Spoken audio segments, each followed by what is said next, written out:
আসসালামু আলাইকুম রহমতুল্লাহি ওয়া বারাকাতুহু। হ্যালো ভিউয়ার্স, আমি ইউটিউব চ্যানেলে নতুন। আপনারা বেশি বেশি সাবস্ক্রাইব করবেন, বেশি বেশি শেয়ার করবেন, কমেন্ট করবেন।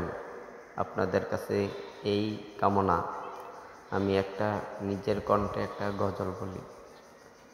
আসসালামু আলাইকুম রহমতুল্লাহি ওয়া বারাকাতুহু।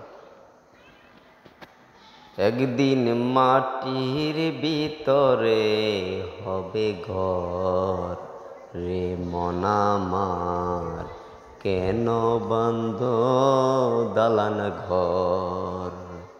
একদিন মাটির ভিতরে হবে ঘর, রে মন আমার কেন বন্ধ দালান ঘর। হ্যালো গৃহস্থ, বেশি বেশি সাবস্ক্রাইব, বেশি বেশি শেয়ার করবেন। আপনাদের কাছে এটাই অনুরোধ। আমি নতুন চ্যানেলে।